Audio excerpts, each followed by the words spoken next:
ISRO national space meet 2.0. So రీసెంట్గా August 22, 2025లో organise చేశారు. So బేసిక్గా ఈ స్పేస్ మీట్ అనేది నేషనల్ స్పేస్ డే అకేషన్గా కండక్ట్ చేశారు. సో అసలు ఫస్ట్ నేషనల్ స్పేస్ డే అంటే ఏంటో ముందు తెలుసుకుందాం. సో 2024లో ఫస్ట్ నేషనల్ స్పేస్ డేని ఆర్గనైజ్ చేశారు. ఎందుకోసం అంటే చంద్రయాన్-3 లూనర్ ఎక్స్ప్లోరేషన్ మిషన్ ఉంది కదా, ఇది సాఫ్ట్ ల్యాండింగ్ అయినందున యానివర్సరీ సందర్భంగా ఎవ్రీ ఇయర్ 23rd ఆగస్ట్ని నేషనల్ స్పేస్ డేగా ప్రకటించారు. So first national space day వచ్చేసరికి 23rd ఆగస్ట్ 2024లో కండక్ట్ అయింది. సో దాని తాలూకు మెయిన్ థీమ్ వచ్చేసరికి touching lives by touching the moon, India space story. So అది first national space day.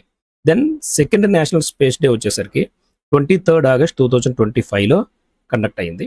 So దాని తాలూకు మెయిన్ థీమ్ వచ్చేసరికి Aryabhata to Gaganyaan, ancient wisdom to infinite possibilities అని. సో దీన్ని బేస్ చేసుకొని ఇస్రోస్ నేషనల్ స్పేస్ మీట్ 2.0 అనేది 22nd August 2025లో conduct అయింది. దీని తాలూకు మెయిన్ థీమ్ వచ్చేసరికి leveraging space for Viksit Bharat 2047. Leveraging space for Viksit Bharat 2047 very important.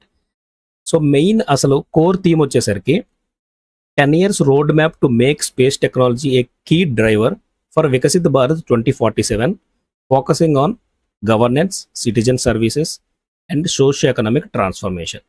So ఇందులో ఎగ్జామ్ పాయింట్ ఆఫ్ వ్యూలో మనకి చాలా ఇంపార్టెంట్ వచ్చేసరికి theme leveraging space for Viksit Bharat 2047 and national space day అనేది 23rd August 2025. Second national space day theme వచ్చేసరికి Aryabhata to Gaganyaan, ancient wisdom to infinite possibilities. Please subscribe Academy One channel for more updates.